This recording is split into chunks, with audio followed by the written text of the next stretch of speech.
सिलसिला अब 1 मिनट में खबरों का। यूपी में देश की सबसे बड़ी फिल्म सिटी बनने जा रही है, जिसको लेकर सीएम योगी ने आज लखनऊ में एक अहम बैठक बुलाई, जिसमें फिल्म जगत से जुड़ी कई हस्तियों को न्योता दिया गया। करीब 2 घंटे से ज्यादा ये बैठक चली, जिसमें सीएम योगी ने फिल्मी हस्तियों से संवाद किया और यमुना एक्सप्रेसवे पर प्रस्तावित नई फिल्म सिटी की संभावनाओं पर चर्चा की। बैठक में कई निर्माता, निर्देशक, एक्टर, एक्ट्रेसेस, सिंगर, प्रोड्यूसर्स के साथ एनएसडी के चेयरमैन परेश रावल और यूपी फिल्म विकास परिषद के अध्यक्ष राजेश श्रीवास्तव भी शामिल हुए। हमने अपनी अथॉरिटी की पूरी बैठक नोएडा, ग्रेटर नोएडा, यमुना अथॉरिटी, इन सब की बैठकें भी हमने की हैं। ये केवल फिल्म सिटी तक ही सीमित नहीं रहेगा। हम वहाँ पे एक वर्ल्ड क्लास इलेक्ट्रॉनिक सिटी भी देने जा रहे हैं और वर्ल्ड क्लास की एक फाइनेंशियल सिटी भी हम वहाँ पे प्रपोज करने जा रहे हैं, जो हर प्रकार की आर्थिक और वित्तीय गतिविधियों का संचालन वहाँ से कर सके। इस दृष्टि से भी ये सारी एक्टिविटीज़ हमारी वहाँ पे प्रारंभ होने जा रही हैं और इसको लेकर के बहुत तीव्र गति से हम लोग अपने कार्यक्रम को आगे बढ़ा रहे हैं। यूपी में फिल्म सिटी को लेकर सियासत भी जारी है। बीजेपी जहां नई फिल्म सिटी में रोजगार सृजन का दावा कर रही है, तो वहीं एसपी और कांग्रेस इसे महज जुमला बता रहे हैं। फिल्म सिटी के निर्माण के साथ साथ कई अन्य आर्थिक गतिविधियों का संचालन होगा, जिसके कारण से उत्तर प्रदेश का उसका आर्थिक लाभ भी मिलेगा, रोजगार का सृजन भी होगा। 3.5 साल से उत्तर प्रदेश में भारतीय जनता पार्टी की सरकार है, लगातार जुमले पे जुमले फेंक रही है, लगातार जुमले, फिर एक नया जुमले। अब वो फिल्म सिटी वाला जुमला लेके आए हैं। वो शायद भूल गए कि आज तक वो समाजवादी के काम का उद्घाटन कर रहे हैं, समाजवादी काम के किए हुए कामों का फीता काट रहे हैं, या नाम है नंबर बदल रहे हैं, अब समाजवादी कामों की नकल कर रहे हैं। ये समाजवादी की देन है, ये फिल्म सिटी भी समाजवादी की देन है। फिल्म उद्योग बंधु जो बनाया था वो भी समाजवादी ने बनाया था। अब उस पर भी ये जुमला फेंक के अपने आप को कैश करना चाहते हैं। इस तरह से उत्तर प्रदेश में अभी तक स्मार्ट सिटी की बात 3 साल से शुरू हुई थी, अभी तक स्मार्ट सिटी का यश नहीं बन पाया है। तो मुझे लगता है फिल्म सिटी भी जुमला मात्र है। समाजवादी पार्टी के अध्यक्ष अखिलेश यादव ने ट्वीट कर सरकार पर निशाना साधा। उन्होंने लिखा है कि समाजवादी पार्टी काल की फिल्म सिटी का श्रेय लेने के लिए प्रदेश की बीजेपी सरकार कैंची लेकर फीता काटने को तैयार खड़ी है। उत्तर प्रदेश आवास विकास परिषद अयोध्या को त्रेता युग की थीम पर डेवलप करेगा। दर्शन नगर के सूर्य कुंड को भी नई तरीके से पर्यटकों के लिए विकसित किया जाएगा। इस पर करीब 20 करोड़ रुपए का खर्च आएगा। अयोध्या में यूपी आवास विकास परिषद और अयोध्या विकास प्राधिकरण की बैठक में सूर्य कुंड योजना का प्रेजेंटेशन भी दिया गया। इसके अलावा अयोध्या विकास प्राधिकरण आसपास के सभी पौराणिक स्थलों को विकसित करेगा। सबसे पहले सूर्य कुंड पर फोकस है। इसके कैंपस में 50 दुकानें बनेंगी, जो प्राधिकरण किराए पर चलाएगा। सूर्य कुंड के सौंदर्यीकरण के लिए माननीय मुख्यमंत्री जी ने घोषणा की थी जब आए थे यहाँ पे, जो है वो स्वास्थ्य मेला के समय में, तो उसी के तहत ये एक प्रोजेक्ट बनाया गया है और उसी की समीक्षा थी, उसी का प्रेजेंटेशन था। सूर्य कुंड तक पर्यटकों और श्रद्धालुओं को आकर्षित करने के लिए प्राधिकरण कैंपस में ही भगवान राम के व्यक्तित्व पर लेजर शो भी आयोजित करेगा। सूर्य कुंड कैंपस में सारी एक्टिविटीज शाम को होंगी। यहाँ बच्चों के लिए झूले, ओपन एयर थिएटर और हवन कुंड नवग्रह वाटिका भी बनाई जाएगी। माफिया और उनके गुर्गों पर लखनऊ पुलिस की बड़ी कार्रवाई हो रही है। एक साथ 42 ठिकानों पर लखनऊ पुलिस ने छापेमारी की। मुख्तार अंसारी का करीबी अभिषेक सिंह बाबू को गिरफ्तार किया गया। अभिषेक के कब्जे से एक पिस्टल, कारतूस बरामद हुई। खान मुबारक और सलीम, रुस्तम, सोहराब गैंग के कई गुर्गे हिरासत में लिए गए। लखनऊ के कई इलाकों में छापेमारी की कार्रवाई चल रही है। लखनऊ की हुसैनगंज पुलिस ने मुख्तार अंसारी के एक और गुर्गे अतीक अहमद को गिरफ्तार कर लिया है। अतीक अहमद पर आलमबाग निवासी नरेंद्र से वसूली का आरोप है। बीते शुक्रवार को गाजीपुर शहर कोतवाली ने मुख्तार की पत्नी अफसा अंसारी, साला सरजील रजा और अनवद शहजाद के खिलाफ गैंगस्टर एक्ट में वारंट जारी किया था। कुछ दिन पहले ही करोड़ों रुपए की अनाधिकृत जमीन से कब्जा हटवाने के बाद प्रशासन ने अंसारी की पत्नी और साले पर गैंगस्टर एक्ट की कार्रवाई की थी। अब तक मुख्तार अंसारी की मऊ, गाजीपुर और लखनऊ में स्थित 70 करोड़ से ज्यादा की अवैध संपत्ति को ध्वस्त किया गया। 41 करोड़ की आय वाले अवैध धंधों पर ताला लगा दिया गया। मुख्तार के गैंग में शामिल 97 लोगों को गिरफ्तार कर जेल भेज दिया गया। 75 अपराधियों पर गैंगस्टर एक्ट और 12 पर गुंडा एक्ट लगाया गया। मुख्तार अंसारी और उसके गैंग को दिए गए 75 शस्त्र लाइसेंस निरस्त कराए गए।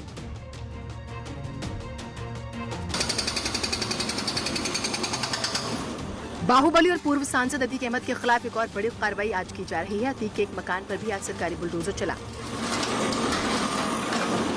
चकिया में अतीक के घर के बाहरी हिस्से में कुछ निर्माण नक्शे के खिलाफ अवैध तरीके से बनाए गए थे। इसी अवैध निर्माण को गिराया गया। पूर्व सांसद अतीक अहमद के पुश्तैनी मकान में उनका पूरा परिवार, उनके भाई अशरफ का भी परिवार रहता है।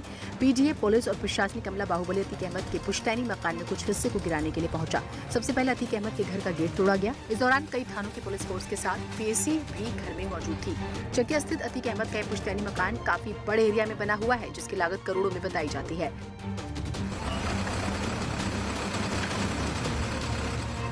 अब तक बाहुबली पूर्व सांसद अतीक अहमद की 1 दर्जन से ज्यादा संपत्तियों को कुर्क किया गया है। इसके साथ ही कई संपत्तियों को बुलडोजर चलाकर जमींदोज किया गया। अतीक अहमद के वकील का आरोप है कि ध्वस्तीकरण को लेकर पीडीए या फिर प्रशासन ने उन्हें कोई जानकारी या नोटिस नहीं दिया।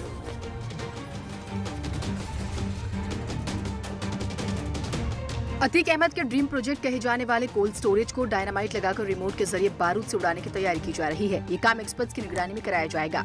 माफिया घोषित किए गए पूर्व बाहुबली सांसद अतीक अहमद की अवैध और बेनामी संपत्तियों को पिछले 2 हफ्तों से प्रयागराज में सरकारी बुलडोजर चलाकर जमींदोज किया जा रहा है। 2 हफ्ते में अभी तक अतीक की 11 इमारतों पर सरकारी बुलडोजर चल चुका है, जबकि 10 प्रॉपर्टीज को सीज कर उन्हें जब्त किया गया। अब कुछ बिल्डिंग्स को डायनामाइट लगाकर रिमोट के जरिए बारूद से उड़ाने की भी तैयारी है। इस काम में कोई जनहानि न हो और आसपास की दूसरी बिल्डिंग्स को कोई नुकसान न पहुंचे, इसके लिए बाहर से आने वाले एक्सपर्ट्स की टीम का इंतजार किया जा रहा है। इसका मैप सैंक्शन नहीं था प्रयागराज विकास प्राधिकरण से, तो प्रयागराज विकास प्राधिकरण ने इसका विधिक ध्वस्तीकरण आदेश पारित किया है, जिसके क्रम में इसको ध्वस्त कराया जा रहा है। एक्सपर्ट्स की टीम के आने के बाद उसकी निगरानी में ही इससे बारूदी काम को अंजाम दिया जाएगा। शहर से करीब 20 किलोमीटर दूर अंदावा इलाके में अतीक के परिवार की तकरीबन 4 बीघा जमीन है। इस बेशकीमती जमीन के करीब 10,000 स्क्वायर मीटर जगह पर अतीक ने कोल्ड स्टोरेज बनवा रखा है। सुशांत सिंह राजपूत की मौत के मामले में ड्रग्स का एंगल सामने आने के बाद से अब तक कई खुलासे हो चुके हैं। इस मामले में बॉलीवुड की मशहूर अभिनेत्री दीपिका पादुकोण का नाम भी सामने आ रहा है। ऐसे में आने वाले समय में उनकी मुश्किलें बढ़ने वाली हैं। इस बीच खबर ये भी है कि नारकोटिक्स कंट्रोल ब्यूरो ने दीपिका पादुकोण को सम्मन भेजा है और दीपिका से पूछताछ हो सकती है। एनसीबी ने रिया चक्रवर्ती की नई व्हाट्सएप चैट का खुलासा किया। ये चैट दीपिका पादुकोण की मैनेजर करिश्मा प्रकाश के साथ की है। इस चैट में रिया चक्रवर्ती और करिश्मा ड्रग्स के लेन देन की बात कर रही हैं। इस चैट में दोनों कुछ लोगों के नाम के पहले अक्षर का जिक्र करते हुए बात कर रही हैं। इससे बताया जा रहा है कि ये बॉलीवुड की अभिनेत्रियों के नाम के अक्षर हैं। दीपिका पादुकोण का ड्रग्स में लिप्त होना, माल लेना और इस तरह से उनका मैनेजर का आपस में, और यही नहीं, इन लोगों के ड्रग्स लेने की तो बात आई गई है, ये ड्रग पेडलर्स के साथ भी। ड्रग्स केस में गिरफ्तार एक्ट्रेस रिया चक्रवर्ती को फिलहाल जेल से राहत नहीं मिली है। स्पेशल एनडीपीएस कोर्ट ने रिया और उसके भाई शोएब चक्रवर्ती समेत 6 आरोपियों की न्यायिक हिरासत 14 दिन के लिए बढ़ा दी है। यानी रिया चक्रवर्ती 6 अक्टूबर तक जेल में ही रहेंगी। हालांकि रिया चक्रवर्ती ने बॉम्बे हाई कोर्ट में जमानत की याचिका दाखिल की है। इस पर कल सुनवाई होगी। ड्रग्स से जुड़े मामले में गिरफ्तार 6 आरोपियों में रिया और शोभिक के अलावा सेमुल बिरांडा, दीपेश सावंत, जैद बिलात्रा और बासित परिहार शामिल हैं। इनमें से कुछ आरोपियों की जमानत याचिका पर बॉम्बे हाई कोर्ट में 29 सितंबर को सुनवाई होनी है। एनसीबी ने actor Sushant Singh Rajput suicide case में ड्रग्स से जुड़े मामले के सामने आने के बाद रिया चक्रवर्ती को लंबी पूछताछ के बाद 8 सितंबर को गिरफ्तार किया था। इसके बाद कोर्ट ने रिया को 14 दिन की न्यायिक हिरासत में भेज दिया था। आज रिया और दूसरे आरोपियों की हिरासत की मियाद खत्म होने पर एनसीबी ने इन्हें स्पेशल एनडीपीएस कोर्ट के सामने पेश किया। हालांकि एनसीबी ने रिया और शोभिक को रिमांड पर लेने के लिए कोर्ट में कोई अपील नहीं की। मेरठ के प्राइवेट स्कूल टीचरों ने स्कूल संचालक पर लेडीज टॉयलेट में कैमरा लगाने का आरोप लगाकर सनसनी फैला दी। टीचरों ने स्कूल परिसर में विरोध करते हुए भारी हंगामा किया। इसके बाद महिला टीचरों ने थाने पहुंचकर स्कूल संचालक के खिलाफ प्राइवेट फोटो दिखाकर ब्लैकमेलिंग करने का आरोप लगाते हुए संचालक के खिलाफ लिखित तहरीर दे दी है। दरअसल टीचर्स का आरोप है कि स्कूल संचालकों ने उनके विरोध के बावजूद स्कूल के सभी टॉयलेट्स में सीसीटीवी कैमरे लगवा दिए हैं। सर, हमारे साथ बहुत ज़्यादा अभद्र व्यवहार किया जाता है, एबीसी लैंग्वेज का यूज़ किया जाता है और केवल इस बात पे कि हम लोग सैलरी मांगते हैं और हमें सैलरी बहुत कम दी जाती है और हमसे साइन बहुत ज़्यादा पेपर पे कराए जाते हैं। मामला मेरठ के थाना सदर बाजार क्षेत्र के ऋषभ एकेडमी का है, जहां पिछले काफी समय से स्कूल संचालक और टीचरों के बीच तनातनी का माहौल चल रहा है। न्यूज 18 पर खबर चलने के बाद अधिकारी हरकत में आए। खबर चलने के बाद पुलिस ने इस पूरे मामले में एएसपी को जांच सौंपी है और जांच करने के लिए स्कूल भी टीम पहुंच गई है।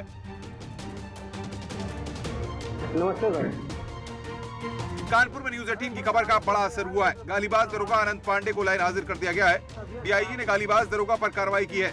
सीओ गोविंद नगर ने मामले की जांच सौंपते हुए दरोगा का गाली देते ऑडियो वायरल हुआ था। देखने आए थे, गाड़ी छोटा एक बार देखने आए थे सर, तो क्या कर रहा है सर? गाड़ी नमस्ते सर। अरे सर, गाड़ी देखने आए हुए तो मंडी की तरफ आ रहे थे। ऑडियो में साफ सुनाई दे रहा है कि गालीबाज दरोगा किस तरह देर रात घर के बाहर निकले युवक को गालियां दे रहे थे। दरोगा ने अभद्रता की सारी हदें पार कर दी। पराग डेयरी चौकी इंचार्ज आनंद पांडे को अब लाइन हाजिर कर दिया गया है। तो क्या कर रहा है सर? गाड़ी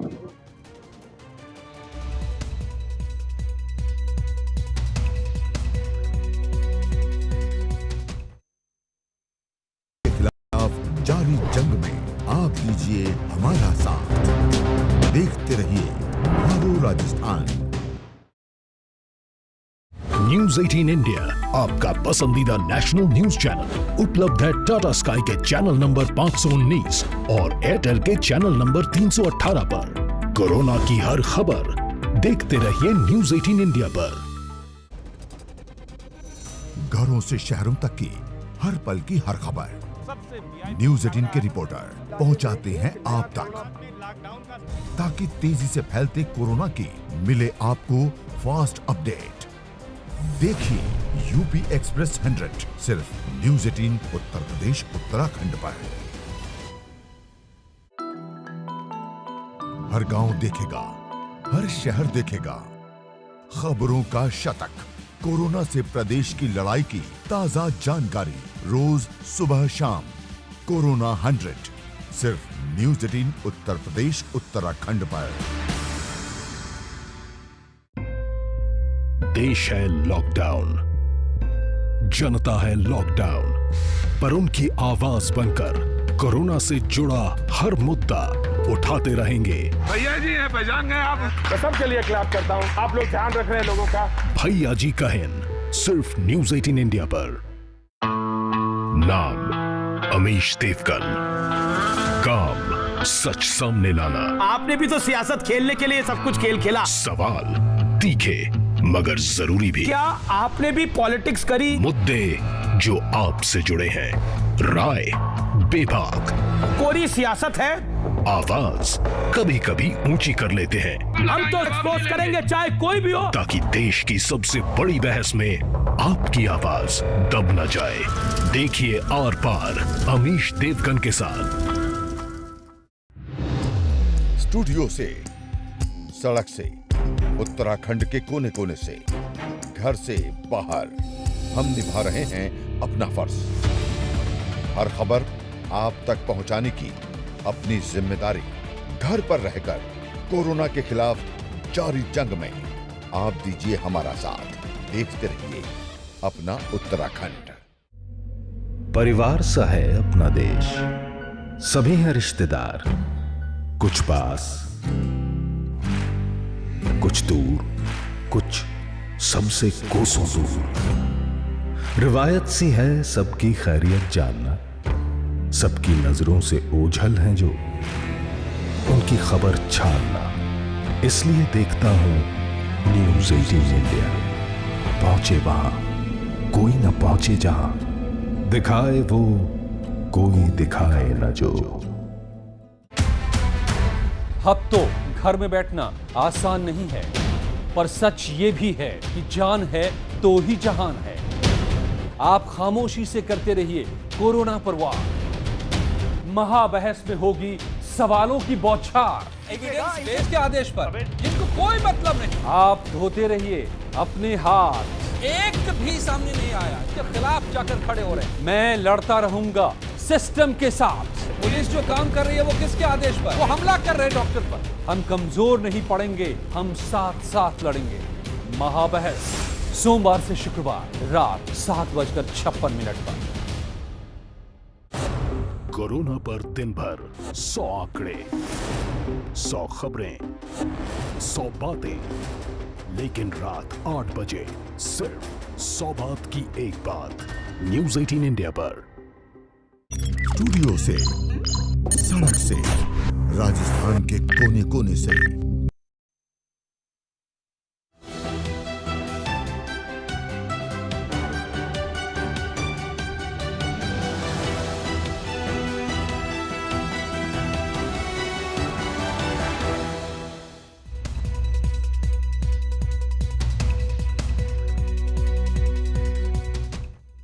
अरे देखते हैं और भी खबरें 1 मिनट में।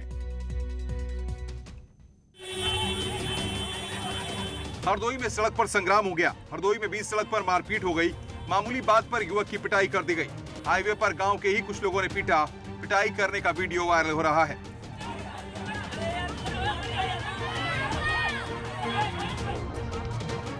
फिरोजाबाद में छेड़छाड़ के आरोप में भीड़ ने लात घूसों और चप्पलों से एक युवक की सरेआम धुलाई कर दी।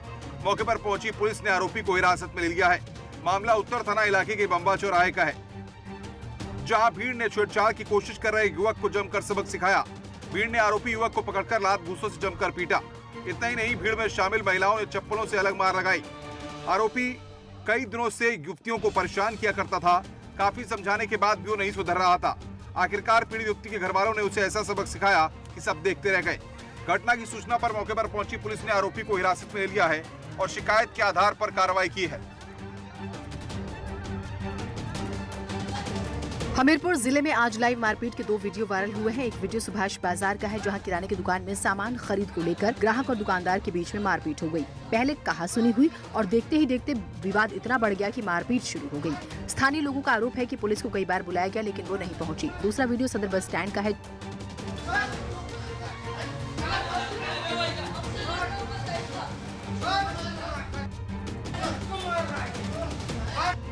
जहां कानपुर से राठ बस से जा रहे एक युवक की बस कंडक्टर के साथ किसी बात को लेकर पहले मामूली कहासुनी हुई, फिर ये कहासुनी मारपीट में तब्दील हो गई। बताया जा रहा है कि टप्पेबाजी को लेकर ये मारपीट हुई थी। पुलिस ने अब दोनों वीडियो के आधार पर मामले की जांच शुरू कर दी है।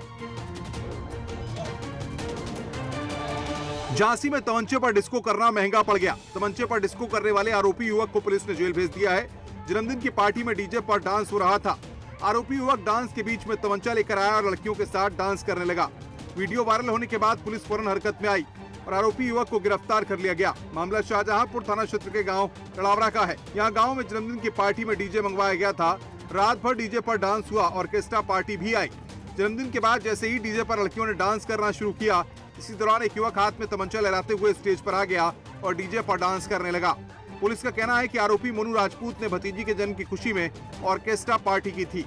उसी दौरान मोनू तमंचा लेकर डांस करने लगा। रात भर डीजे पर डांस की ऑर्केस्ट्रा पार्टी आई। जन्मदिन के बाद जैसे ही डीजे पर लड़कियों ने डांस करना शुरू किया, इसी दौरान एक युवक ने तमंचा लहराते हुए डीजे पर वो डांस करने लगा। वीडियो वायरल होने के बाद पुलिस ने मामले को संज्ञान में लिया और आरोपी को तमंचे के साथ पकड़ लिया है। साथ ही आर्म्स एक्ट में चालान कर जेल भेज दिया गया है। और कुछ ही पलों में देखिए विशेष, बने रहिए हमारे साथ।